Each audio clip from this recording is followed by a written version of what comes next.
Welcome to Death Row. Like we always do about this time. I'm gonna fight your fucking ass! You don't got, you're playing touch butt with that dork in the park. There's a little snake in the grass. Hey, I'm not surprised, motherfuckers. No fucking Jesus, people! I'd like to take this chance to apologize to absolutely nobody. Hey, pussy, are you still there? I back. Who the fuck is that guy? Break out the red panties. We're rich, baby. I would like to introduce.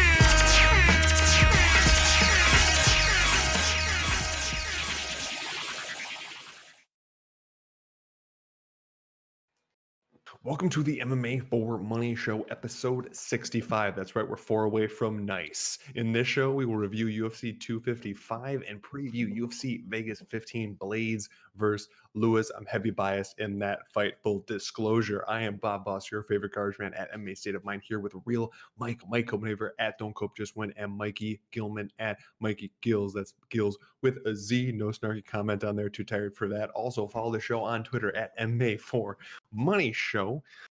It's where you get everything. It's where we share everything. It's where we're live now on Twitter and all that wonderful, sweet goodness. Real Mike, how are you doing? I'm doing absolutely wonderful, man. Just been off for a few weeks now, just recovering my body from working for the last 4 months straight, enjoying my son and this holiday season. So I can't wait for Turkey Day on Thursday. Mike Gills, how's life? I'm Prison Mike. Sorry, I've been watching a lot of The Office lately. That's all I got. I'm on like season 3 of the rewatch. It's going great though. How about you? Sorry, I just went through that entire scene where he talks. I don't even know what they're called, but talks about like running away from the characters from Harry Potter and all that stuff. Sorry, deep dive that is unnecessary. But you know what? The MMA for Money Show is here live right now on Twitch, Periscope, and YouTube. If you're watching us right now, it's on one of those things. Also, quick little mini tidbit: if you're watching us live on YouTube, if you just scrolled a little bit lower and either subscribed or liked, that goes a long way. Comment, sure. Hop into the chat on any of those things. We're trying our best to answer all of them. We have a connection to all of those, so please ask questions. We will try to get to those as they come up. If you could find the show on Apple Podcasts, Spotify, Google Podcasts, Overcast Podcasts, just straight RSS feed. Obviously, if you're watching us live on YouTube, that's fantastic. After the fact, we are also available there, as well as tidbits of the show. And quick pause here before we even go into the subscribing thing. You got to check out some of the shows from last week. We have an awesome interview on there with Real Mike and Gustavo Lopez, a return guest of the show. He talks about his win over Anthony Burchak and just some of the stuff around there. We also have that one broken down, trying to give you guys as much content as possible. And if you subscribe, you don't miss those things. Like, comment, share, spread the word. I just want some of those 5-star ratings you get on iTunes. More of like a personal thing. Like, I'll feel good. Real Mike will feel good. I know Mikey Gills will feel good. If we get some five-star ratings, we'll share those out. We'll probably start stalking you. Maybe we'll become best friends. Maybe next Thanksgiving you're coming over to our house. Me and my wife makes a killer cranberry sauce, a little bit of jalapeno in there, a little orange undernotes. But besides that, it's just a solid meal. UFC 255 is what we're going to go into. There's going to be a lot of rambling. I apologize in advance. Just as all, you know what? I'm not even gonna get into the show yet. I can't even get to start with the show because there's one thing I have to hit first. There's absolutely one thing I have to get first.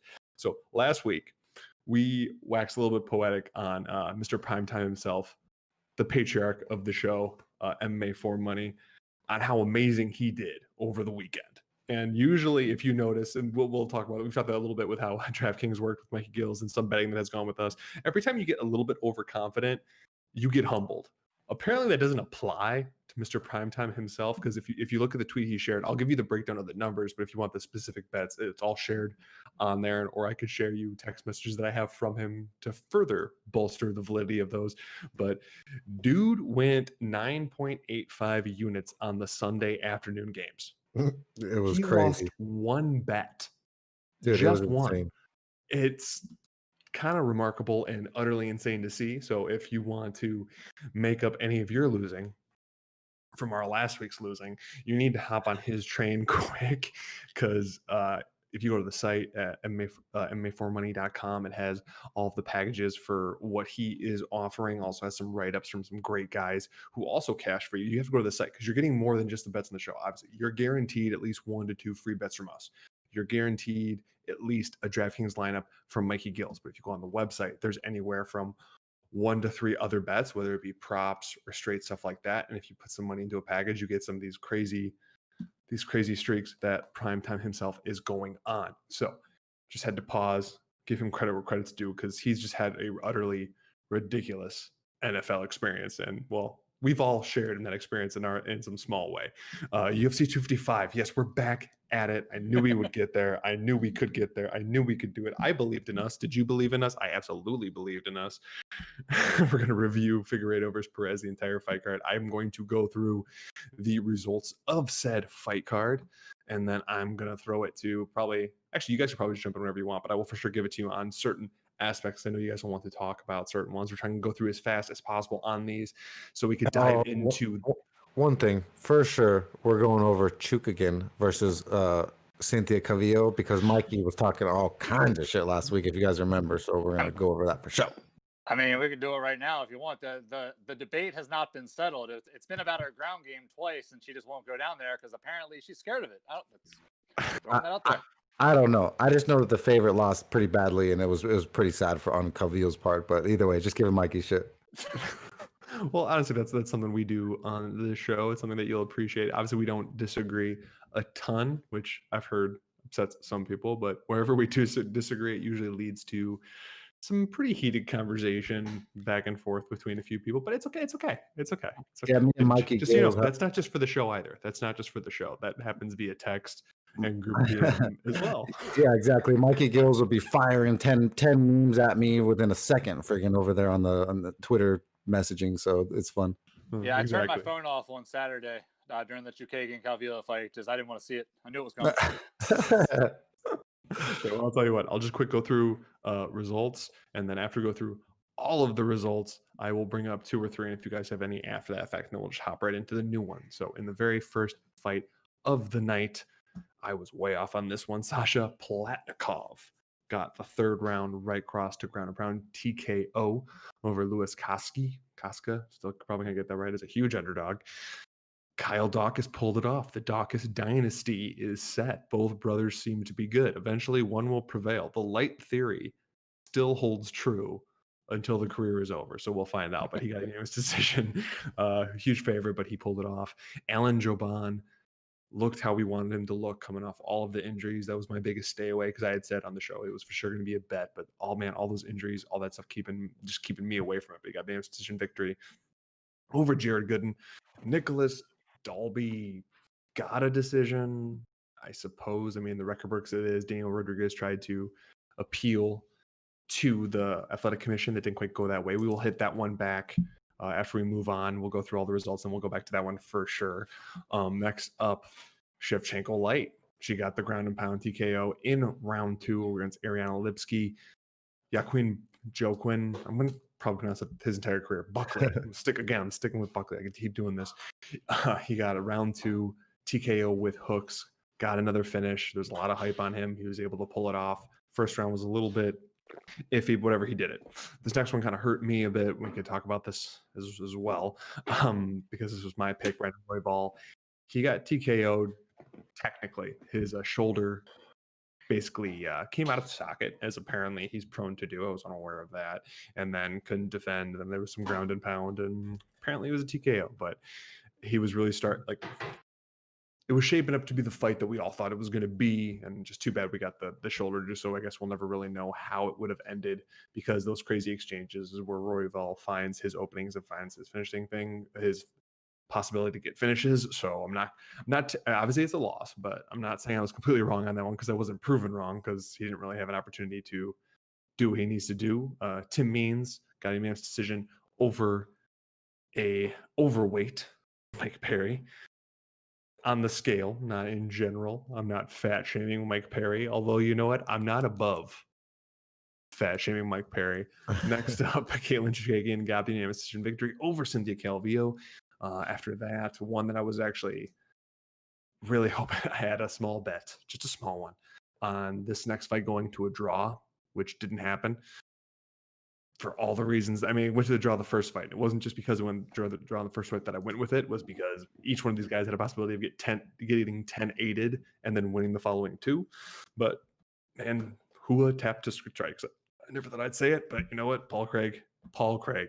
Yes, that Paul Craig made Hua tap to strikes. Yeah, I know. Valentina Shevchenko got the unanimous decision victory. My biggest takeaway from this was I didn't realize that I know she had been injured, but I didn't think she would be that tentative in the fight. And it wasn't really till the third or fourth round she really started picking it up. Davidson Figuerato latched on that round 1 guillotine and got the victory there. Now, scrolling back a bit, because if you can't tell, I'm on a computer. Scrolling back, it's not new tech speak. It's literally just scrolling the opposite direction I was just going. Before we hop into the Dan Rodriguez Dalby decision, is there any prelims before that one that either of you guys want to hit? Mikey Gills, is there any ones before the Rodriguez Dalby fight that you want to talk about? I know you were all on Dawkins, so kudos on Dawkins. Well, what I was going to say was Dawkins related. We were talking about the light theory. I was thinking we could actually do an award and base it on the Dawkins brothers, and we could call it the worst member of the fighting family. It could be the Ugly Dawkie Award. I don't know. The Ugly Dawkling. We can call it that. I think that works. That's sick. The Ugly Dawk. We'll work on that, but no, we'll workshop that. Maybe get some artwork for it, and we'll post it. We'll have a vote. We'll have a social media vote. Yeah, and on the early prelims, the only thing that I have to say really is on Louis Koski.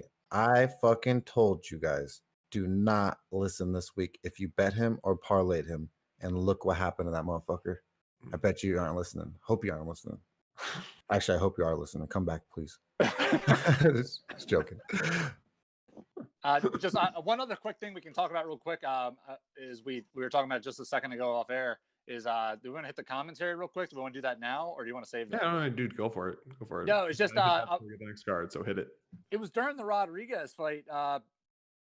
Rogan and DC had an off day early on. They righted themselves later, but in this fight, there were a couple of fights on the undercard where it felt like Rogan and DC were watching completely different fights, and it just happened to be on several fights that I had in the DraftKings lineup that weren't going my way, and I'm listening to what they're saying and I'm watching and I got a beer in my hand. I'm not sure who to believe at this point, but no, I thought they had just a really off night, in particular with the Rodriguez decision. It just seemed like Rogan. I know Joe Schilling was in the corner for Rodriguez. And I don't know if it was the empty arena and he was trying to sway the judges or anything, but Rogan really seemed like he was cheerleading hard for Rodriguez. And it was distracting. I know I'm not the only one that saw it. A bunch of people were talking about it. But other than that. Yeah, no, it was definitely a weird commentary from the bunch. It wasn't the best from the two. I'm usually a big fan of DC and Rogan being together. And it just wasn't that great. There was one good moment when they were discussing how ridiculous the judges are when they're watching the fights and they score them, the wrong way, like we talk about. Right. And then DC's like, shh, Rogan, be quiet. Don't get it. You're gonna get in trouble, dude. And he's just like, well, what are they watching? Like, I don't get it. Like, which eye? Like, one eye closed, one eye open. I don't know. I don't get it. And so that was probably the best part. So. Well, that's one of the reasons that, when you brought that up, the reason I said you guys are going to be the ones that talked about that. I said this on the show before. I typically don't listen to commentary, except when they're going to read off a judge's scorecard. And some of that is because I like Rogan in general, but one thing that he's kind of been notorious for doing, especially over the last few years, is he sees a narrative or he picks a narrative and then just beats it to death over the course of the fight, even if it's not necessarily leading to that. So he might see oh man, that first leg kick, that low calf kick was super strong. Okay, every time it comes up, he's like, that's going to add up. It's like, oh, see, look, there it is adding up, even if it doesn't seem to visibly doing anything. Nailed it on the third time. But he'll still stick with it because it's something he saw early on. And I don't know, I think people get lost in the weeds a lot of times when he just keeps going for it when there's plenty of other stuff going on. So it's one of the reasons I haven't been listening to it in a while. I mean, there's a few guys I like, but typically I found that especially when Anik is always good. He kind of gets overpowered with someone like Joe and DC, and especially Joe and DC always have a tendency to just kind of be like, hey, we're buddies hanging out talking. Oh, there's fights going on? There's fights going on, really? That's cool. They do the Fight Companion live. It's actually kind of cool in that sense, but true. It can be slightly distracting when you're paying for a pay-per-view. Exactly. Yes. Yeah. For everyone listening to this, all you people that are paying for pay-per-views. Sorry. Dang. Sorry, that was probably a little bit too far. Other than that, I still like in terms of the judging for the Daniel Rodriguez fight. I thought Daniel Rodriguez won. I mean, it doesn't help us because we had him inside the distance, but that fight was way closer than I thought it would be. I thought Dalby just didn't have it in him to be able to take it, pretty much. Other than that, like I said, like Shevchenko quick hopping up to the top. I did not think she was going to be tentative because I thought Maya was going to be coming forward enough that she couldn't afford to be. And that's what happened. But it really just led to Maya able to clinch her against the cage for a bit and win the second round. And then Valentina poured it on a little bit too late. I mean, it was clear, not too late to win, but too late to get a finish. And then loving me some Davidson Figuerato. And I mean, I guess like if you listen back to the other show, Real Mike won't have to like actually sell off his kid or his left nut or his house because Davidson Figueroa won. So yeah, and quite easily at that. And so I hope whoever had the money to do something like that made a shit ton, because that was easy breezy, beautiful cover girl money right there. And so, you know, I hope you guys cash in there. Sorry about the Daniel Rodriguez loss. He just looked timid. He looked flat. He didn't look like he wanted to kill someone that day. He definitely was. The alley theory, that was one of the first times it ended up being wrong. And because Daniel Rodriguez didn't even show up to the alley. I don't know. They must have had tortas or tamales on sale or a taco stand down the road. It must have got caught there. And I don't blame you, bro. I would have been at the taco stand too. I mean, no big deal on that one. And I mean, I just want to take a pause because I could tell, even though obviously I'm not looking into your soul, I'm not seeing your reaction, I'm not hearing what you said, but I don't think you guys got how deep of a phrase and how amazing the easy breezy, beautiful cover girl line was. And I want to explain it. For those of you who don't know, Davidson Figueredo is also a hairstylist. And that's not an exaggeration. He actually did that. He dyes his own hair. He actually did that for a living for a little bit. I mean, he also knows how to make sushi and did that for a little bit too. Yeah. So like he actually worked originally as like I think he just cleaned up hair and worked in the back. And then eventually someone showed him how to do it. So he started styling women's hair. So this is a deep, deep reference that now I think you'll appreciate further. Well, thank you, Bob. Thank you, Bob, for giving me some shine right there. Because Mikey Gills over there was born in like 90, and he didn't even know what was happening. All right, first dude, off, he's like 4 years older than me. I was joking, dude. I was joking. I know what cover girl is, but the fact is, I haven't had hair since I was 24 years old. Thank you very much. That's true. So when sorry. You guys talk about hairstylings, I just we're evil. Check out. We're evil, dude. I know. I'm sorry, dude. Mikey, I used to do that. Mike, you look good for being older than me, bro. Holy shit. Oh, thank you, sir. I try to stay in shape, you know, except for all the miles on the mailman, or as a mailman, he pushes like a motherfucker. Dude, 3,700 active calories yesterday. It was fantastic. Yeah. So, we can go back to fighting. Drink that beer faster. Seriously. Sorry about that. So as a review, our bets, not great, obviously. -2 units. We lost a unit on the Brendan Royval, which I'm still pissed about because of the injury. But hey, that happens. It's MMA. That's why so many of the other ways of betting fights don't work. And so many things can happen. Rodriguez in the distance, yeah, he looked timid, but I do think he still had the ability to do it. And I wouldn't be surprised if Dalby goes down in his next fight. Mikey Gills, how did our DraftKings do? All right. So before I get into the DraftKings, I just want to say, this is only to make myself shine a little bit better, is everybody kind of had a little bit of an off night with all of the major upsets and things like that. Getting back to us, though, 3 of 6 for 371 points. I blame myself, and we will get to why at the end of it. But I don't know who else I would blame. I came up with every pick. That made no sense. Anyway, just trying to make myself look better. Starting off with our top scorer, Alan Joban, 122 points. The padded record theory is flawless. Like Jared Gooden, I told you, completely padded record. Wasn't going to be able to win this fight. And he did look a little better than I thought, but Joban landed early and often. This is one of the other fights I was talking about where if you were listening to the commentary, you would have thought that Gooden was the best fighter who's ever lived and landed 1,000 shots and was killing Joban. But Joban clearly won that fight all day, 122 points. Next up, Tim Means. As soon as I saw that the rumors about Mike Perry's weight were true, I put the hammer down on Tim Means on every single bet across the board. Mike Perry shady to begin with, and then when you're telling me a guy like Tim Means is going to fight a guy who clearly doesn't care all day long, Tim Means 99 points. Next up, Davidson Figueredo. I love that he finished that fight early because I had a lot of drinks. It was really late, and I just needed to go to bed. I was a little sad with everything else that was going on with some of the bets that didn't come through. So thank you, Davidson Figueredo, 99 points. Next up, Danny Rodriguez. We just got done talking about it. completely timid decision. Bob, I know you think you won. I absolutely don't think he did. I think he looked timid. He was taking leg kicks the whole fight. He was afraid to move forward. His corner was constantly calling for forward pressure. He didn't do any of that. He just stayed on the outside and 8 kicks and a couple of punches, just offered nothing, in my opinion. 41.5 points.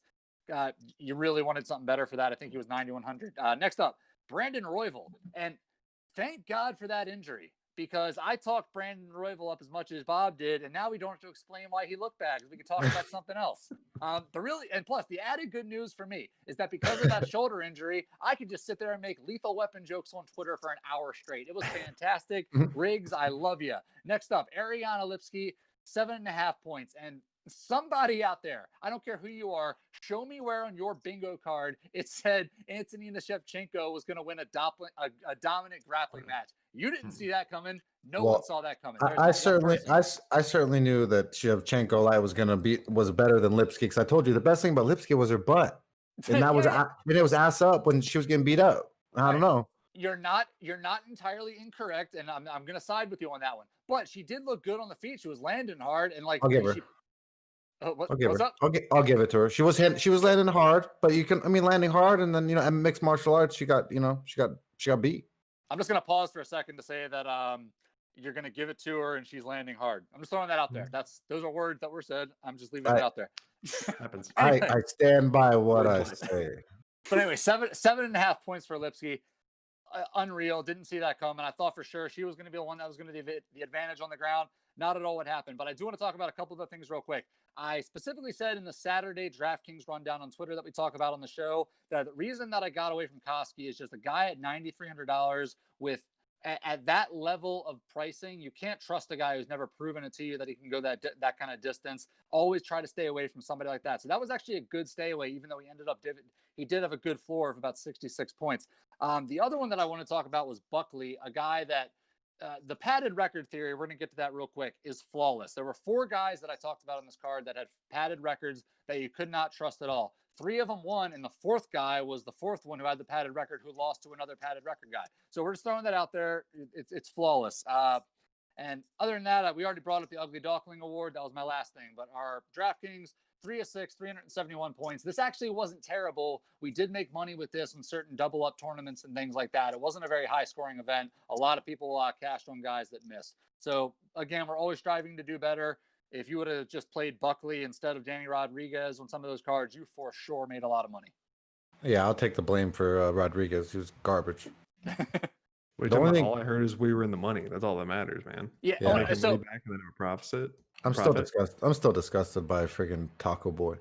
Yeah, no, I played a lot of double up and triple up tournaments this week, and I had Buckley switched out with Danny Rodriguez, and a lot of them, they were similar price range. So in any of those Buckley cards, just because I was positive that Wright was going to lose this fight, he's a complete fraud. Any of the Buckley cards ended up making a ton of money back.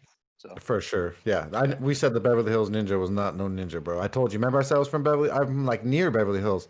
Motherfucker ain't from here. We don't like that fool. He can't be claiming anywhere around here, and he ain't even hard. Look what happened. He got fucked up real fast. I mean, maybe he more means that he's just living like Chris Farley and maybe taking too many substances and just not ready for fighting. Chris Farley is another level that he should never, ever be talking about because, Black Sheep, Tommy Boy.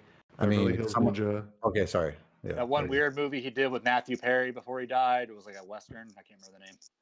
Yeah, where they're not Lewis and Clark. They're just like they wish they were Lewis and Clark, and they're going across the country to find the new world. I'm with you. I'm with you. Almost heroes. Almost heroes. Boom. That's a good point. Bob win. I'm impressed right now. Sorry. For those of you who needed that, there you go. We're gonna move on. Eventually, or right now. Let's go with now. UFC Vegas 15, Blades versus Lewis. I finally got a system, I think, that I won't completely mix up the going alternating. So we're testing something else. If it works this time, I'm going to consider myself a genius, even though it was something super simple that I should have been doing all along. But here we go. We're going to try it. So Nate, getting with these crazy names. Sorry. I'm trying not to say this in swear fashion. Nate Maness. I'm gonna go somewhere completely different with that one. Plus 120. Is that some Dutch like insult or something? No, let's just like switch out that E with an A and then just say it in your head. Gotcha. All right. Gotcha. There we go. Okay, so Nate Maness plus 120 versus Luke Sanders minus 140. Mikey Gills, kick it off. Let's start off with Nate Maness. 12-1, 4 knockouts, 2 subs, going for $7,800 on DraftKings. Former TKO champ. After suffering his first career loss, he won 2 in a row, including his UFC debut back in August. He's good all around, but does prefer to strike most of the time. He's got a big height and reach advantage going into this fight, which should help him out a lot. Going up against Luke Sanders, 13-3, 7 knockouts, 2 subs, going for $8,400 on DraftKings. 2-3 in his last 5, most recently beating Renan Barão, but that was nearly 2 years ago. He's had a bunch of time off, which for him is certainly a concern, particularly with his style. He's a pretty well-rounded guy, but he is a pressure-heavy fighter. He throws with a lot of power, but against a big guy like Maness, with the concern is that with the time off is his style, the time off is how is his gas tanks going to hold up. Another one is that when you watch him fight, he does leave himself open in exchanges. And again, bigger guy like Maness, good striker, that could be an issue as well. With this card right away, I'm going straight underdog. I'm picking Maness to win this fight. I know people are high on Saunders because of his power and it's a smaller cage and all. I get all that, but I just see more ways for Maness to win this fight. He was really highly touted coming into the UFC. Like we said, former TKO champ, but his age, he's at the beginning of his prime. And stylistically, I do think this is his fight to lose. Real Mike. Sanders, Maness.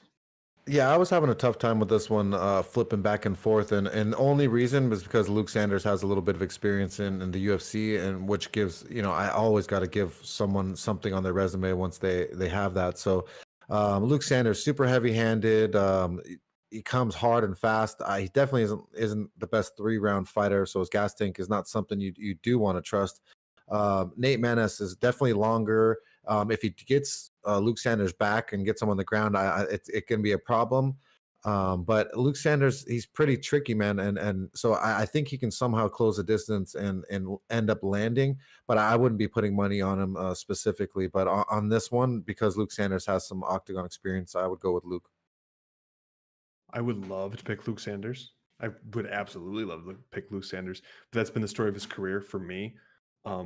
He loves putting himself in precarious positions, whether it be leaving his chin wide open while he's going crazy or just leaving his neck open while he's going crazy.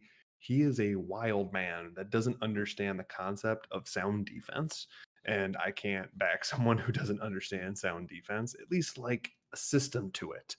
Whereas like if he gets remotely excited in there, the defense goes out the window and his chin is only so strong. His sub defense is only so good.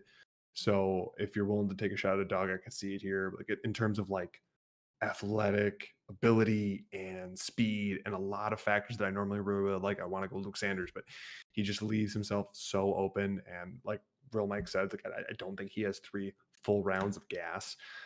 So if you want to go underdog, go Maness. I guess I'll pick Maness. Going into the show, I was gonna pick Saunders, but it's still just thinking about the Look time. what you did to my host, Mikey Gills. There's no money on evil swine. Why are you guys asking me to go first? I'm the latest one to join the show. I try to rotate to keep you guys guessing and to keep things interesting, and so it's not too formulaic. Bob does it on the totem pole wise, so he went you first, then me, and he's the highest on the totem pole, so he put himself up there. That's what he does. No, I get that. Yeah, you're right. The way you describe that totem, though, I'm on the bottom. I'm not into that. Really? I had you on the top because he was the foundation. Mikey was the foundation. I'm the cream. I'm the cream, and you're the top. Either way, it sounded really homo LBGTQ. You're all welcome here. We just let you know. I'm glad we decided to have this conversation on the man-ass fight. Hey, it just happened, bro. I don't know what to say, bro. I don't know. Just happened. That's what they said too. And then the cops came and this whole thing. Sorry. All of a sudden I was gay. I don't know.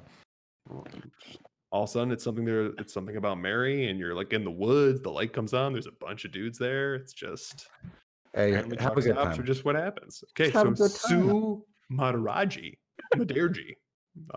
minus 320 versus Malcolm Gordon plus 260. Real Mike. Muderji, I could say Muderji easy enough, but I can't pull off the name before this. Whatever. Muderji versus Gordon.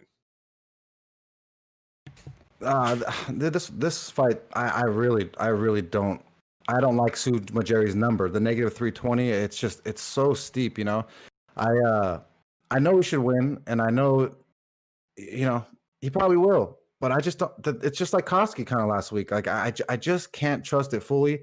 I trust him maybe a little more than Koski in that sense. But I'd go with Mutijeri to win. But I wouldn't parlay him, and I just don't trust him. I specifically don't know enough about his heart to throw it on him. Yeah, no. Start off with Mutijeri, 12-4, 10 knockouts, 1 sub, 9,100 on DraftKings. You know, coming into this fight, they're kind of mirrors of each other, or mirror opposites rather. Mutijeri is definitely more of a striker, solid on the feet, and then considering his opponent, that's definitely going to be his best avenue for the win. Going up against Malcolm Gordon, 12-4, 4 knockouts, 6 subs, going for 7,100 on DraftKings. He lost his UFC debut back in July, but it won 4 straight before that. And like we were saying, he's definitely more of a grappler. He's going to be looking to get this fight to the ground.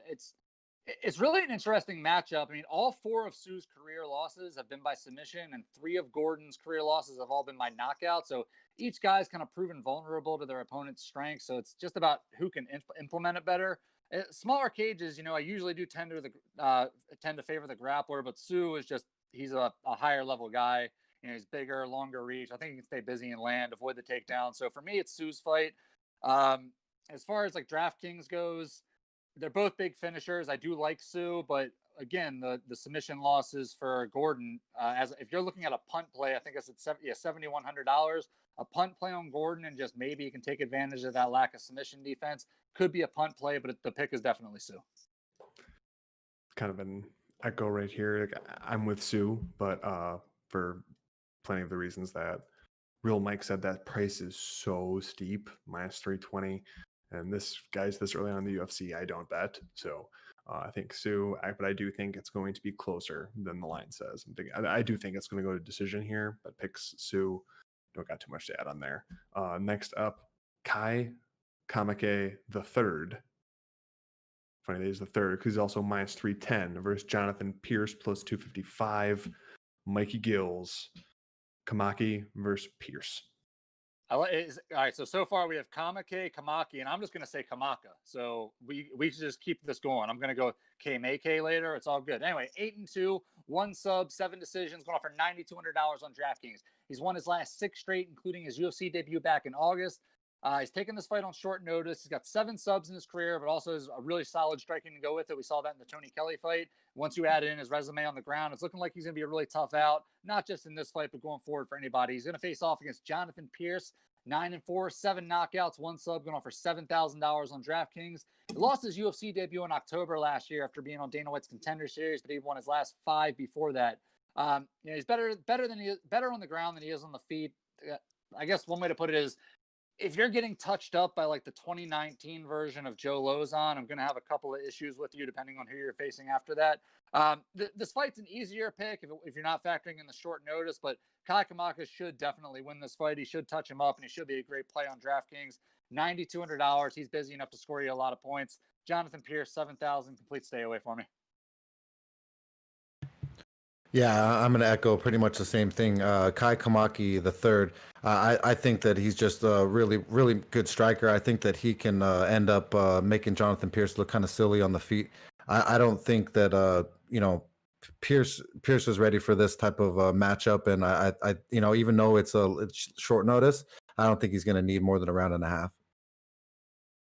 One thing I will say, even though it was 2019 Joe Lozon, it was up a weight class, so I'll give him a little bit. Although then he now hasn't fought for over a year, so that's also not helping his cause. Honestly, I wanted to pick Pierce because I think these odds are a little bit out there, minus 310 for someone debuting in the UFC. But again, I'm doing my best, guys. I'm really trying to do my best to stick to my rules, because if I stick to my rules, I typically do well. And one of my rules is I don't bet on a fight that involves someone with less than 2 UFC fights. And Kamaki, this is his first one. So no bet on this whatsoever. I'll pick Pierce just to be different. And Chaos. Not Chaos Williams. He's not fighting, but Pierce. Next up, we have someone who should not be in the UFC. Well, we really have two people that shouldn't be in the UFC. Sorry, that was very disparaging. I apologize to if they're listening to the show. I apologize. I highly doubt that you are, because if you are, you shouldn't be spending time on this. You should be working on your craft, and that's probably why you're where you're at. If one of you's listening to it, call me. So. Yeah, but only specifically one. He likes dyed hair. It's a thing. So Rachel Ostovich plus 115 with that stellar. That's good. This is going by memory. 4-5 record. It's awesome. Versus Gina Mazzani minus 135 at 125. So is Gina Mazzani actually going to go down and maybe be the bigger person for once, which might help her out. Real Mike, Rachel Ostovich versus Gina Mazzani. Dude, this is one of those fights, bro. I don't even know why we're really discussing this, but the best thing about Rachel Ostovich, once again, like Lipsky, is her butt. That's the only thing that she's got going for her, and a little bit of jiu-jitsu game. Gina Mazzani is just a punt. She's just there, you know? Like I mean, she's supposed to be good at stand-up, but she's really not, and she's not good at jiu-jitsu, so she's not good there either. So Rachel Ostovich, I'm gonna go with Rachel on this one only because the fights are gonna end up on the ground. Usually, there's a chance for it to happen. I think it's gonna happen. Rachel Ostovich is pretty slick when she gets on the ground, a little bit slicker than people will give her credit for. And I feel like if she can get Gina Mazzani down and take her back, that she could really give her some problems. So I'm just not putting favored money on Gina Mazzani ever in my life, especially after TKO loss, I believe, in round 1. So I just can't do it. Rachel Ostovich, I would put probably, if anything, her or by sub, if anything.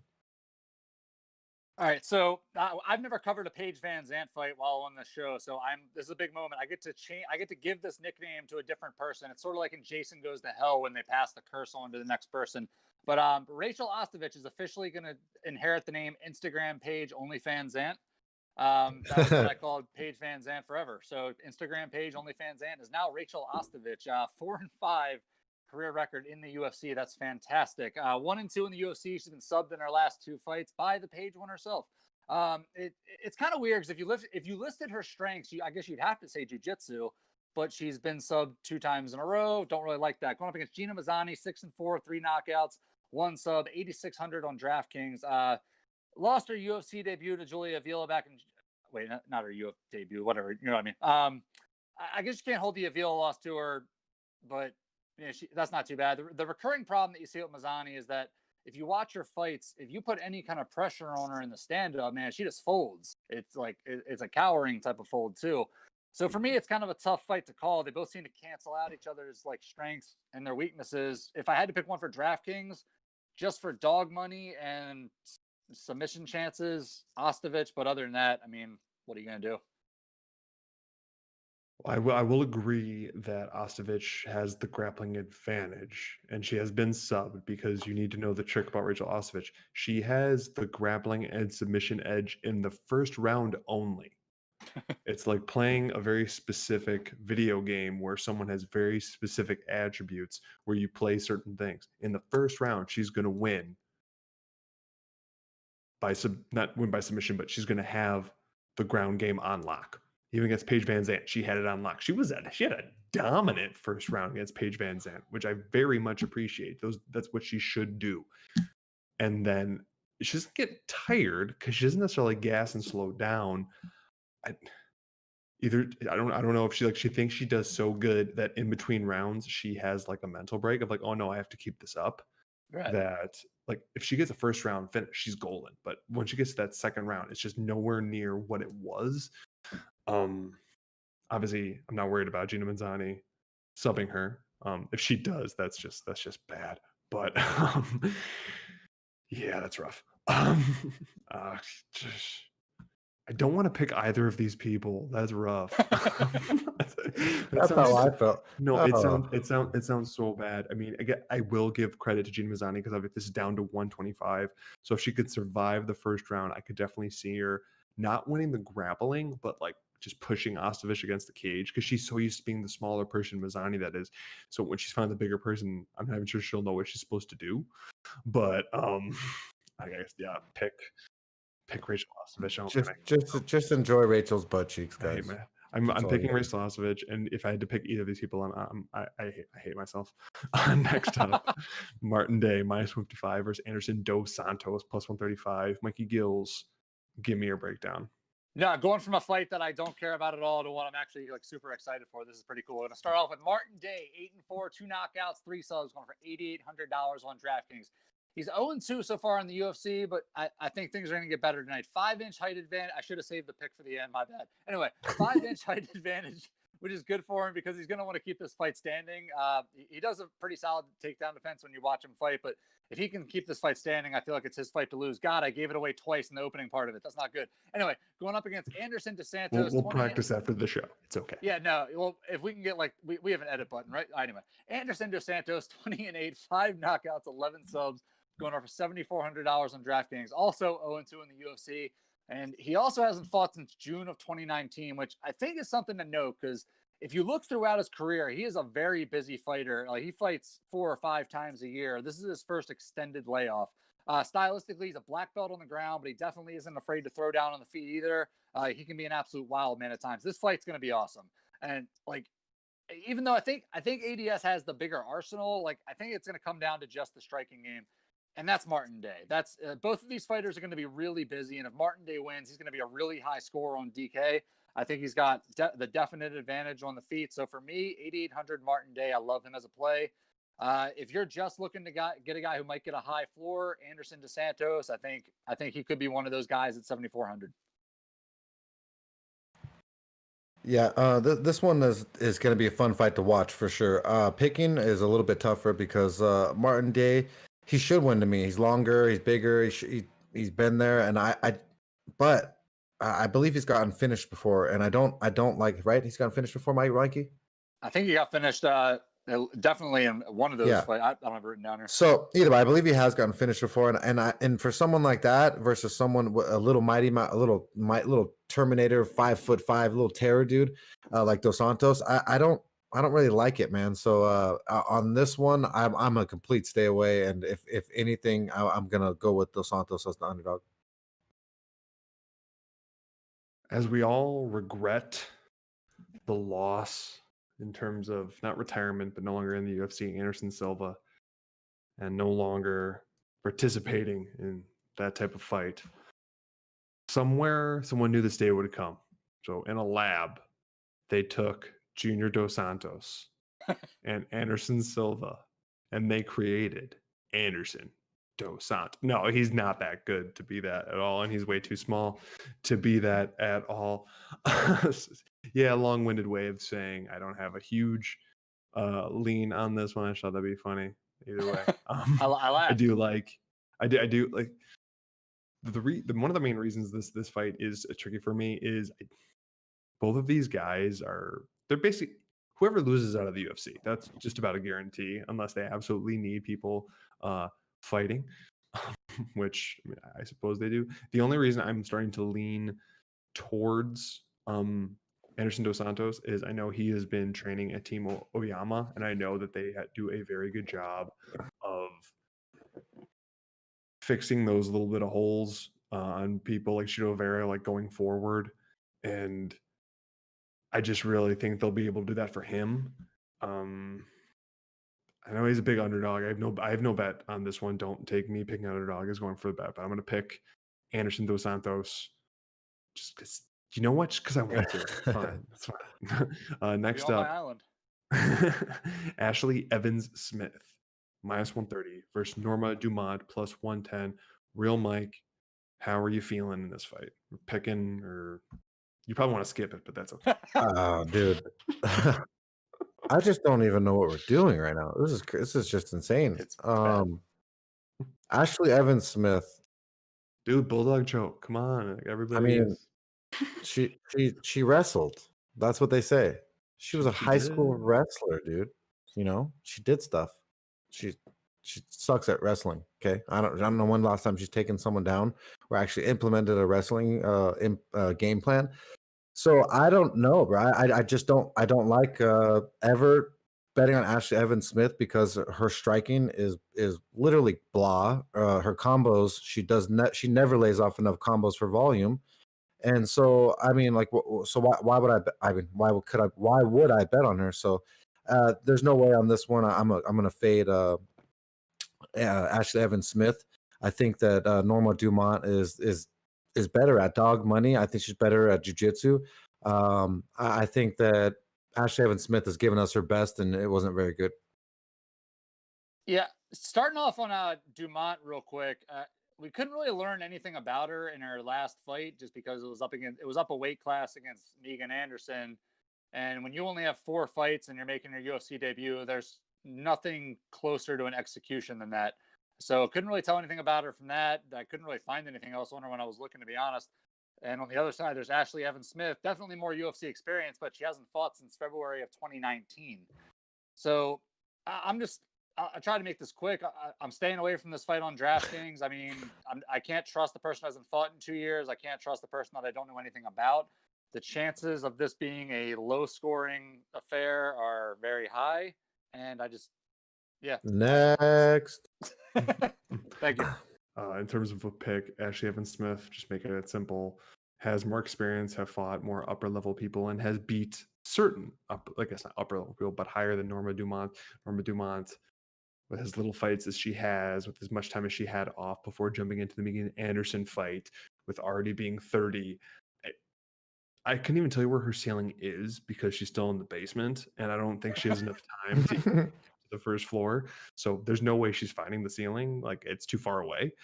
Whereas Ashley Evans Smith, you know what you're getting with her. Obviously, she has flaws, but I mean, if she can't beat someone like Norma Dumont, she absolutely does not belong in the UFC, and I think she could pull it off. It might be kind of a closer decision, but 29-28. Yeah. Ashley Evans Smith, go team. But you know what? It's time to get excited, you guys. It's time to get excited. There's some excitement happening in the next fight. So Bill Algeo plus 150. That's not where we're excited. It is the return of the Alpha Ginger himself, Spike Carlisle, who sounds just like a New Orleans gentleman in a nice press suit, just ready to go about town at the minus 170. Mikey Gills, how are you feeling about Algeo versus the Alpha Ginger? Well, before we get to that, I mean, I just want to tell you how I'm feeling about the order that we have tonight, where it's every time there's a blah fight that no one cares about, Mike has to go first, and I just get the tail. But every time there's like an awesome fight, I get to go first. This is Dude, fantastic. I was wondering if that was on purpose. I was just like, man, I felt like I was super underprepared. I'm just like, did I even study these? I was like, did I study these two? Because to be God honest, I'm super transparent. I don't fucking care. I don't care about neither. So like, when I care, you'll know. A couple of those fights back there, I didn't fucking care. And I don't mean to be like rude or I love doing this. Some of these fucking suck. So my beat right here is better than most of these fights. All right, going right off that. Let's start off with Bill Algeo. 13-5, 3 knockouts, 6 subs, going for $7,300 on DraftKings. He's lost two of his last 3, most recently helping me out personally on DraftKings by losing to Ricardo Lamos back in August. His path to victory is basically to wait out the storm and then try to catch a tired Spike Carlisle in a scramble and gain position. I don't think he's going to want to hang out on the feet on this fight, considering how aggressive Carlisle is. And that's what we're going to talk about next. The Alpha Ginger himself, 9-2, 5 knockouts, 3 subs, going for $8,900 on DraftKings. 1-1 since entering the UFC. Most recently dropping an awesome decision to Billy Quarantillo back in May. This guy's all action all the time. He's basically like the Usain Bolt of fighters. He just sprints as soon as they start to fight. It's just the epitome of a kill or be killed fighter. So take my pick with a little bit of grain of salt because I love Spike Carlisle. He's like one of the most fun fighters you can watch. And I think in this fight in particular, even if he doesn't get the finish early, I still think he's going to do enough to win the decision. They're both going to be exhausted by the 3rd round. So for Algeo, I don't think his scrambling ability is going to be there for him to take advantage like he usually might. I just see Carlisle kind of bullying him for at least 2 of the 3 rounds, if not getting the finish. I really expect Carlisle to be a good DraftKings play, regardless of the finish or not. I am going to leave Carlisle out of our lineup, though, just at his price range. I see some other stuff that I like a little bit better, but I love Carlisle. 8,900. Just hope his cardio checks out just slightly better than it did against Billy Q.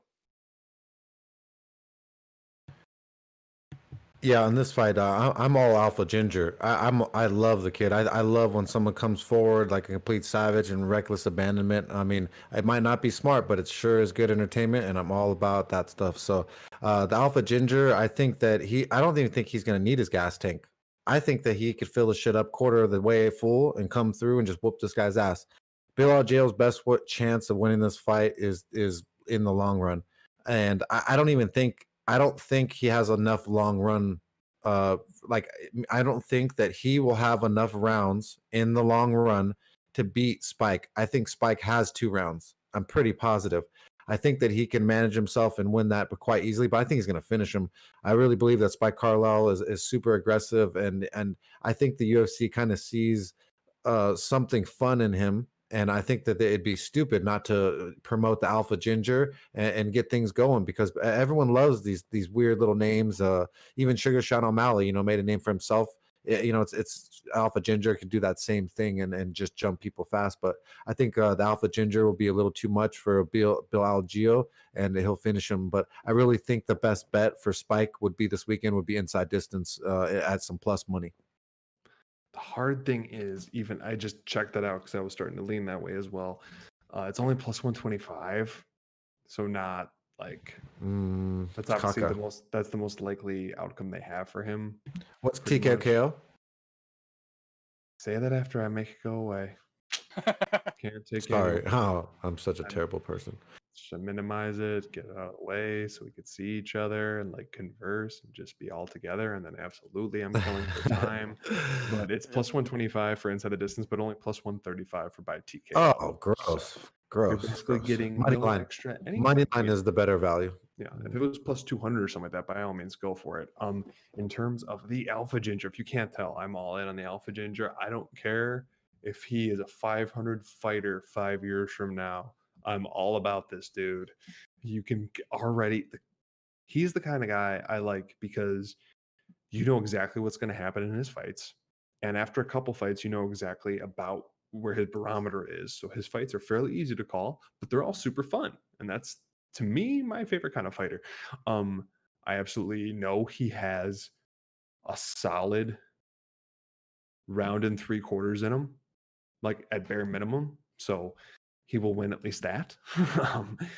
And I do think he can get the finish, but like, yeah, not getting much better odds on him. And the minus 170 is a bit steep for someone that you have to worry about gassing and then surviving for an entire round. 5 minutes can be an eternity if you're trying to avoid getting finished, if you're exhausted. But pick is Spike Carlisle. I actually thought I was going to find some props I liked better in this. If you're not a big parlay person, obviously stay away from him, but I could see him being like a leg in there. Just, I don't know. I'm all for the Alpha Ginger here, but the hardest part is like he just needs like a fraction more power in his hands to me be going all in. And I'm even at the minus 170. Like I would feel much more comfortable if he was much more dominant finisher than having to worry about a final round. But either way, we'll deal with it. Next up, now it all makes sense why Bob's been going every other and why Real Mike thinks he's getting fights he doesn't want. Mikey Gills, because we're going into Miguel Baeza minus 150 versus Takashi Sato plus 130. And Real Mike, this is the fight you're breaking down first. I wonder why.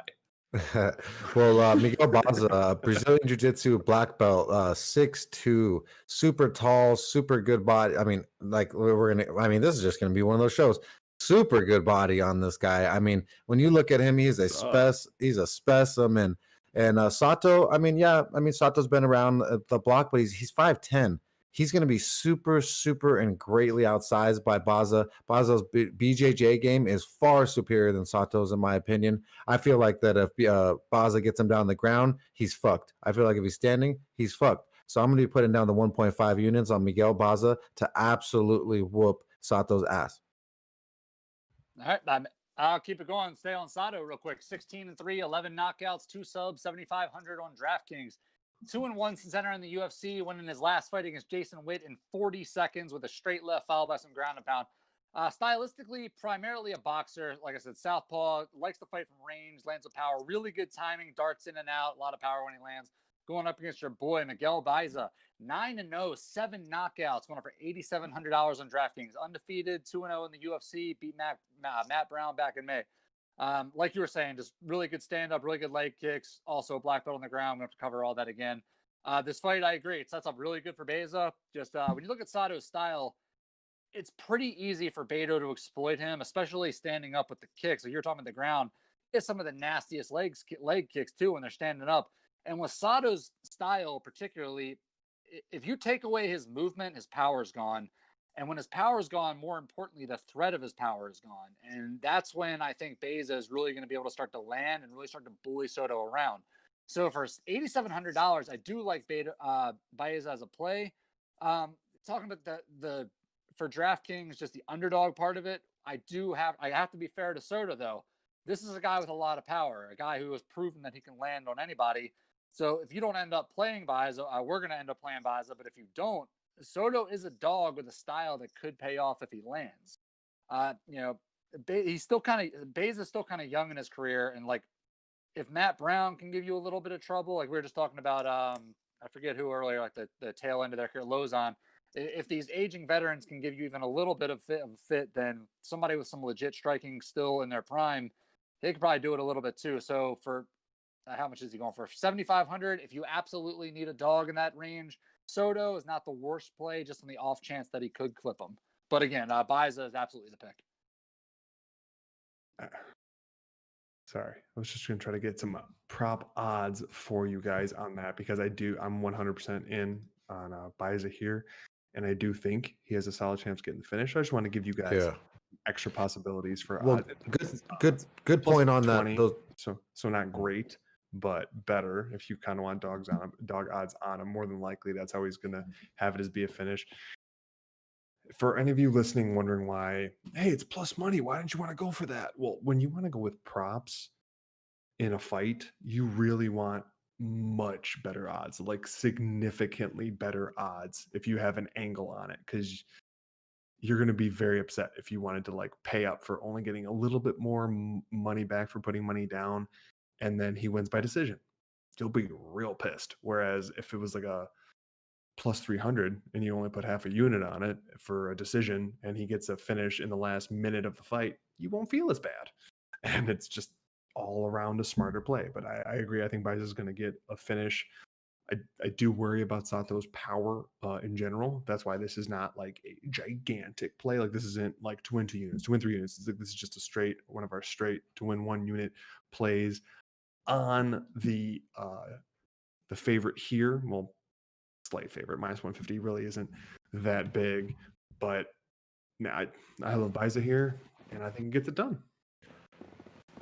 Next up on UFC Vegas 15 is Amir Albazi Zelgas Zumagulov. No, I'm not messing with you guys. No, we're not covering that one. I just already have it listed. I said I would mention it.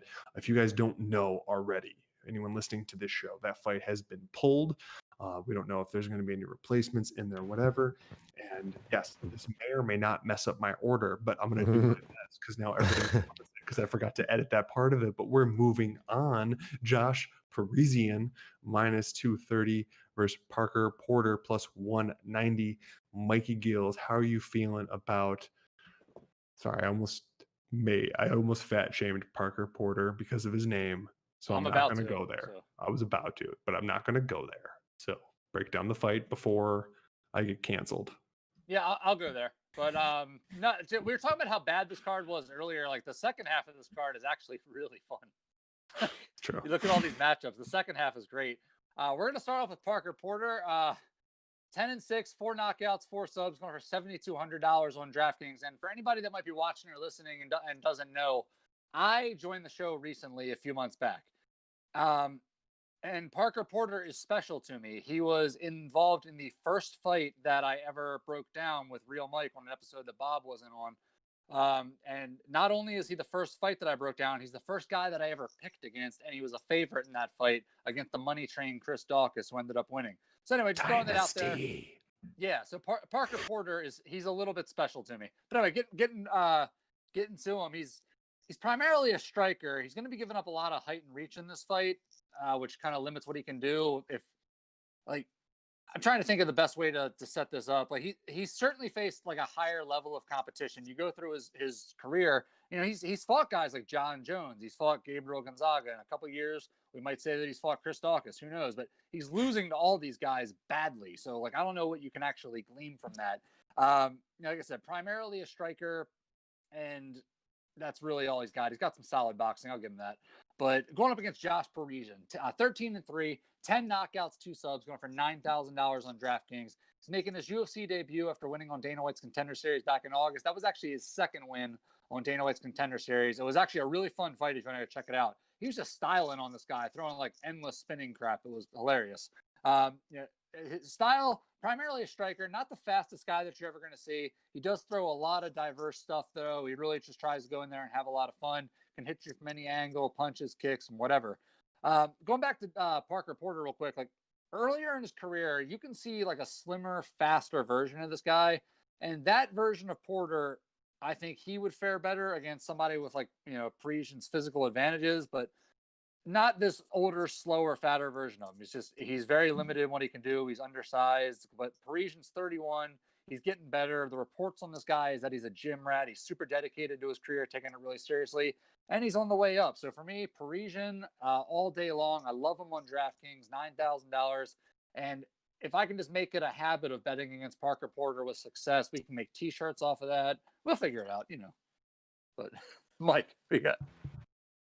Yeah, on this one, I'm going to echo Josh Parisian. I think he's got a way higher ceiling than Parker Porter. Parker Porter's been punched unconscious more times than he's probably won fights in the last 10 fights. So I really can't trust him at all. I think Josh Parisian is actually the real deal in the sense of a professional. He takes his job serious. He's in the gym all the time. Like you said, he's a gym rat. He's super coachable. He's not a cocky shithead, similar to my brother could be. So, you know, that all helps while you're being coached. So I think that Josh Parisian has all the ceiling here. I think he absolutely devastates the other guy, Parker Porter. I don't think Parker Porter even deserves to be here. I'm sorry. It's got to be rough, like looking back on your career. I mean, at the time, you don't know, but in your third fight ever, you're fighting John Jones. I mean, granted, John Jones was like 4-0 at the time, but and then you seriously looking back, you're probably like, man, I thought this guy kicked my butt. I just thought I wasn't good enough. Like, imagine if he retired right then, and then later on he looked at it, he's like, okay, it all makes sense now. I was wondering why all of a sudden, like, nobody thought I was good, and why it's because you faced John Jones in your third ever fight. Sorry, when I was doing research on Parker Porter, because obviously I wasn't on the show that week, so I didn't delve deep into the Porky one, but man, that's a rough go, man. I agree. I think Josh Parisian looks like the real deal. I have to say this, and obviously it's disparaging to my region, but he is a Midwest fighter with a Midwest record, fighting out of Michigan. Again, I'm sorry to just ruin all of this, but like the Midwest MMA is terrible. It's just in general, Midwest MMA is just, it's always been terrible. There's like one shining moment with like Matt Hughes and all those guys, like for like just that one single moment in time, and that was back when everyone else was terrible. So it's like if he's like right now, like I think he's like number one in Michigan, number one in the U.S. Midwest in Michigan for heavyweights, but it's the Midwest. I don't know. He looks great, but it's a dumb little thing, but I've been burned enough times going for that guy from the Midwest, thinking, oh, he looks so great. He has a great record. This is awesome. And then you start looking back at the fighters and realizing none of those guys ever became anything. And then he gets utterly destroyed the first time he takes a step up. So basically what I'm saying is just don't be that guy that like parlays Parisian with everything. Just don't do it. Just don't. But I guess pick will be Parisian because he looks the part. I'm really hoping that he is the part, but he's playing the part. If I can offer one little thing on that, is the Midwest is known for one thing, especially with college football, it's big hosses. And that is exactly what Parisian is. So if we could talk about into that in the main event, I promise. Okay, all right, never mind. I didn't want to step on that. to a degree, but actually what we're going to go to is the co-main event, which is Anthony Lionheart Smith, the one-time journeyman middleweight turned light heavyweight title contender turned I lost my teeth in the cage fighter at -140 versus Devin Clark plus 120. Real Mike, how you feeling about Lionheart versus the Stasiak killer? Well, Anthony the Molar Smith, I don't know. I don't know, man. He's been beat up and brutally battered so badly that there's just no fucking way that I could just put money down on someone who's just taken that much damage. I mean, literally, Glover was handing him his teeth and telling him he's sorry, that it was just his job. I mean, I don't know what else to say. It's not very good. That's got to be so demoralizing because You you're know, just getting utterly beat up. I'm like, sorry, it's my job.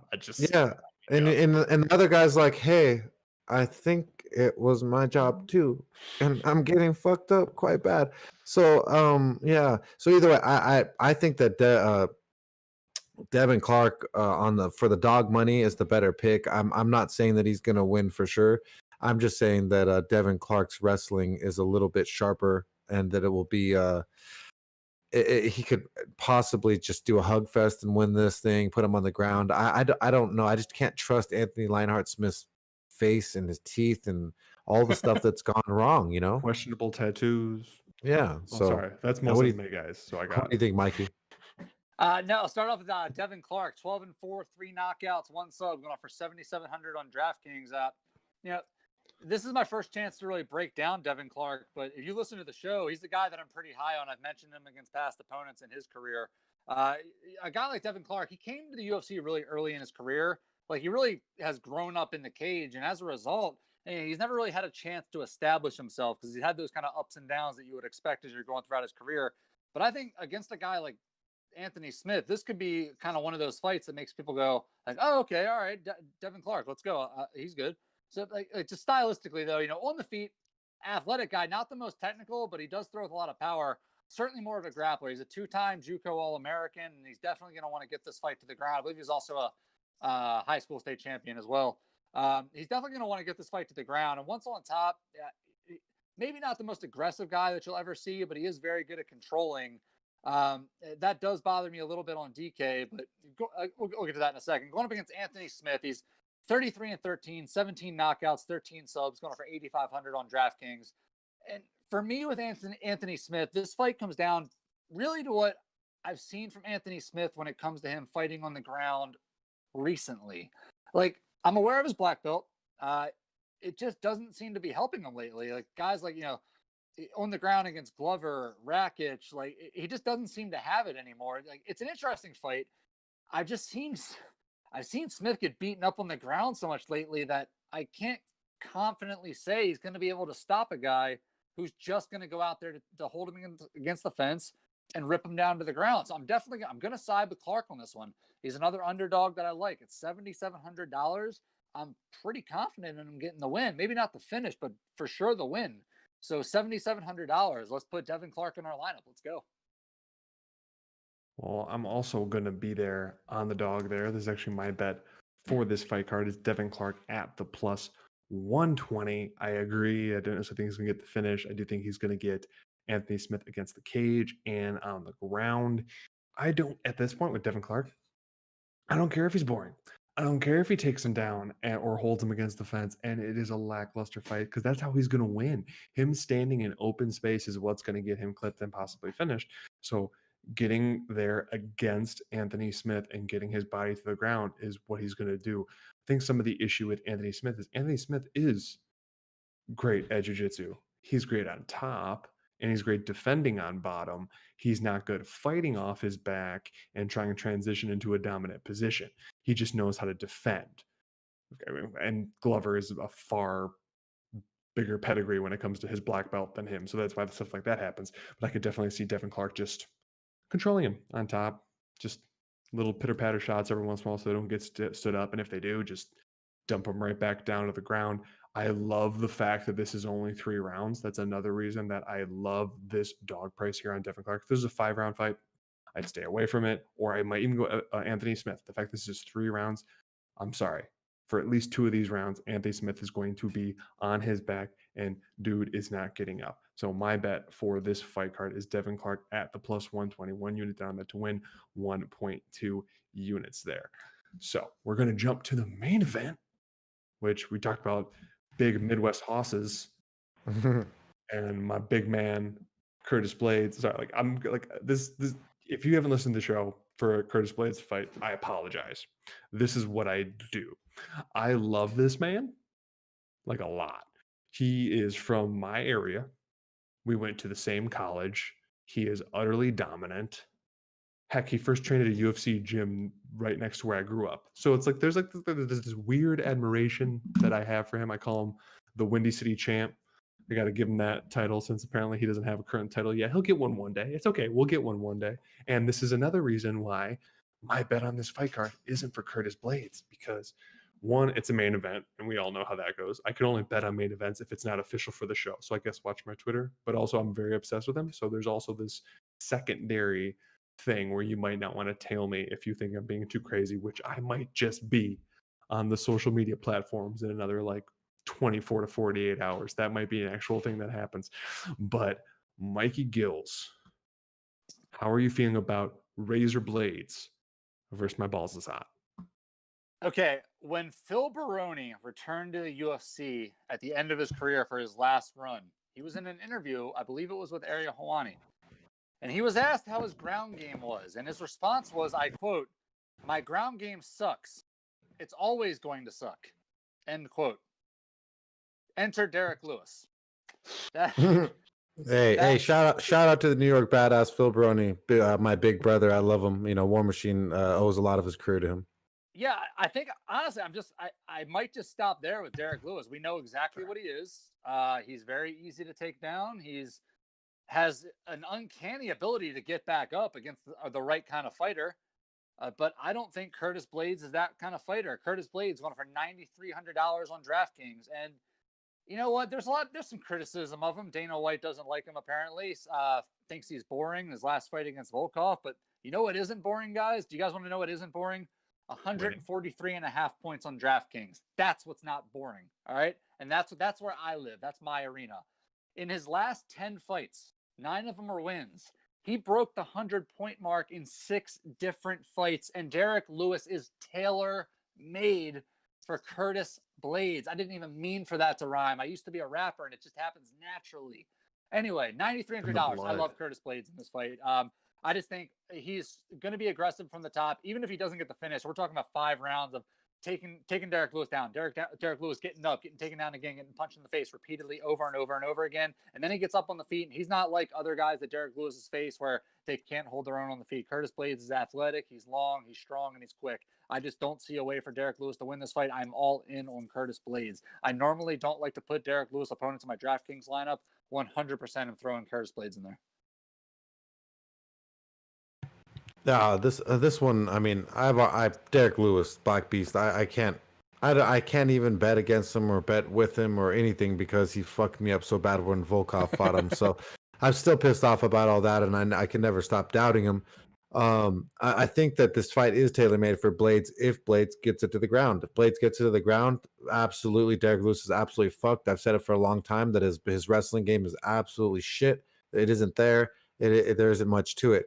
I believe Blades should be able to get him down and be able to elbow Derek Lewis to hell. I don't see Derek Lewis having the takedown defense game to withstand Curtis Blades' multiple and constant repeated attempts after 5 rounds. Even if he gets him down in round 3 or 4 after Derek's tired, then the elbows are coming.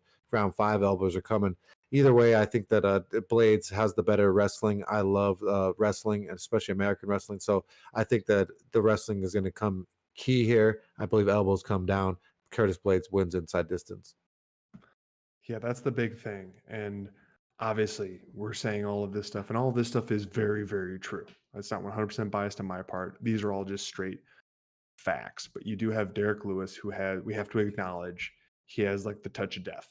I don't understand it. I mean, Blades has been put out before. I mean, only one time by Ngannou. That first one doesn't count. That was a doctor stoppage. Chill your horses. It's just but Derek Lewis has that possibility to put that touch on. But what's going to happen that Mike Gills brought up is the takedown. but not just the takedown, of the possibility of Lewis getting back up, because Lewis can't just seem to get back up. He just can't. But one thing that I know for a fact Curtis Blades will do that the other guys won't do is as Lewis is getting up, because Lewis doesn't protect his face while he gets up. As he gets up, you're just going to have Curtis Blades just nailing him in the jaw over and over and over again, whether it be up against the fence or whatever. And he's going to push him up against the fence. He's going to reach down. He's going to grab those legs. He's going to dump him just over and over and over again. And I mean, I know Derek Lewis has been like slimming down a little bit. His cardio's gotten a little bit better, but even though his cardio's gotten better, his output has still just been atrocious. So just strictly on output, Blades is just going to absolutely pour it on him. And it is taking a lot of me not to just completely unload all of my money on Curtis Blades inside the distance, because I just cannot see Derek Lewis not just completely gassing out, and in the third, fourth, heck, even fifth round, just battering him so badly that he just either goes out, or I wouldn't be surprised if Blades like puts a stamp on him and gets like some type of weird submission, like just something odd like that. I don't know, or maybe the Dada 5000 TKO. Exactly, like the heart palpitation to pass out. I mean, it's a very real possibility for Derek Lewis here. And honestly, the fact that it's in the smaller cage, I actually like it even more, because just on the off chance Curtis Blades is having trouble getting him down with his double leg, he won't have trouble going down on his double leg. He has the backup plan of being able to shove him against the cage and get him down from there, and just straight grabbing his legs and pulling him out from under him. So if you can't tell, I'm high on Curtis Blades. But so the pick for this is Curtis Blades. I want to bet it, and I probably will independently on Twitter. So if you're curious to see what that actually is, keep an eye out on my Twitter, or Real Mike's if he does anything for anything else on this card. And obviously keep an eye on Mike Gill's Twitter for when he gives his full DraftKings breakdown and why he's picking each thing. But before we get to that point, we need to know what the DraftKings lineup is for this fight card. Mikey Gills, have at it. All right, so just based on what you're talking about, a fight cancellation earlier, Zuma Gulov was in our lineup, but now we have an incomplete lineup, so we're obviously going to have to update this on Saturday. But I will give you the other five, starting off with Curtis Blades, like we just said, $9,300. Winning money is exciting, and I like it, so that's why he's in the lineup. We don't have to go over it again. Next up, Josh Parise at $9,000. You know, I like what I saw from Parisian in his Contender Series fights. He's creative. He comes at you from a bunch of different angles, and he keeps you guessing. He's also a much larger man who can beat up Porter from a distance, and I just don't see Porter being able to deal with it. It's heavyweight MMA, and I love knockouts. Let's go. Next up, Miguel Baeza. Why did I add that weird accent on it? I'm sorry. I liked it. A little spice. Anyway, $8,700. I just really like the way he strikes. I like his kicking game, and to keep a standard boxer like Soto away, and he can get Soto out of his element. You know, Baeza's a finisher too, and $8,700. It feels like a bargain price if I'm being honest. So I'm gonna lock him in there. I love him in this play. Next up, $7,700. We just talked about it again. Devin Clark. I think really highly of Devin Clark, and in this matchup, I think even higher of him. Anthony Smith seems to be at that point in his career where giving up against strong grapplers is almost like a Pavlovian response. Like as soon as he gets taken down, his body just shuts down. And so I saw you laughing because I made that joke earlier, and I'm now repeating myself. Sorry, I'm so unoriginal. Next up, Malcolm Gordon, $7,100. Yeah, look, I get it. This is a bit of a punt play. In fact, it's a lot of a punt play. It's not without merit either. Like we said, all four of Mudejar's losses were by submission. So I'm just dropping this pick with a little Doc Holliday and Tombstone. Like, that's just my game. Like, he can pull off that submission. He can make it number 5. So again, right now we have 5 people in our DraftKings lineup: Curtis Blades, Josh Parise, Miguel Baeza, Devin Clark, and Malcolm Gordon. And we're going to update with the last one. Right now, just off the top of my head, I'm leaning Derek Lewis just because it could go all 5 rounds. And there's the chance that Blades could score big for 4.5 and then get knocked out and everybody wins. But I don't know. We'll update you guys on Saturday. I always do a huge rundown of every single fight. So right now, those are our 5. Sorry, I'm just basking in the spice you're throwing on the name. Just yes. Like it. And if you can't see, it's not quite Salt Bay. It's more like just the bam. Just throw the spice on there. If you can't see the hand, throwing the spice down. Emerald Lagasse. Yeah, there you go. Perfect. I was going to say his name, but if the first name, I was going to pronounce the first name wrong. So yeah, exactly. Well, instead of Salt Bay, like since it was my DraftKings picks, I'm from Maryland, as you can see from the hoodie. We can call it Old Bay, just because that's our thing. I use Old Bay Creole seasoning. Oh, I fucking love it. So good. We will be launching the MMA for Money show cooking segment on YouTube in the coming months. So we really could. Dude, Mike, how's your you got something in the oven right now? How's it going? Yeah, I got chicken enchiladas, homemade chicken enchiladas in the oven. So when I get off of here, I'm gonna be destroying them. Oh, dude, you gotta watch some of his awesome barbecue pit work. It's nice. Sorry, that's for the other show. Obviously, that's not for the show. That's for the other show. So quickly going into reviewing our bets, we have to just review the DraftKings, but let's review the bets. So you could fast forward to this point. I don't know if that's a thing, but we'll figure it out. So we have our first bet is to win 1 unit on Baeza at the 1.5, to win 1 unit at the minus 150 for him. That's at the money line. And then for me, it's the 1 unit on Devin Clark at the plus 122. Free bets for you there. Keep an eye on the Twitter accounts if there are other ones that get posted. Obviously, the full breakdown of DraftKings, if you're lockstep in line with Mikey Gills, or just plenty of great info. Real Mike, you got anything else you want to say to the people other than enjoying your chicken enchiladas, which now I'm jealous about? Just I hope all you guys enjoy your guys' Thanksgiving with your family. I think it's super important still to embrace your family and enjoy your time with each other, because human touch is most important. So make sure you enjoy your guys' loved ones. Like Gills. Nothing nearly as sweet. We were just talking about Maryland food. I need to get both of your addresses. I'm going to send you what we have called Burgers Cookies. The most delicious cookies you'll ever eat in your entire lives. You guys are going to love them. But do they taste like burgers? No, nothing at all like burgers. Look them up. They're basically fudge on cookie. It's literally the best. I'm ready. Yeah, I'm all for it. I got no issue with that. It's Thanksgiving time. It's time to let loose. Yeah, I have family in Atlanta, and they asked me to send it to them, so they're very wanted. Hey, it's about to be the time of year where it gets cold. I mean, not for real Mike, but for Mikey Gills and me, it starts to get cold, and you got to seriously. Well, we will be back next week to preview UFC Vegas 16. Again, we need new names versus it's Jack Hermanson versus a late replacement, not so late, a couple weeks, Kevin Holland, trying to become your fighter of the year with all of those wins in a single year. Don't forget to subscribe to us on your platform of choice, Apple Podcasts, and give us 5-star ratings. Spotify, Google Podcasts, Overcast, Pocket Cast, RSS feed. Remember to subscribe to us on YouTube for both full-length shows like this or snippets that will go on there, little independent bets, DraftKings breakdowns, awesome interviews like Real Mike just did with Gustavo Lopez. All that stuff is going on there. Like, comment, share, spread the word. Thank you for everyone in the chat right now who accompanied us here for this live show. Anyone watching us live, much appreciated. And with that, let's roll.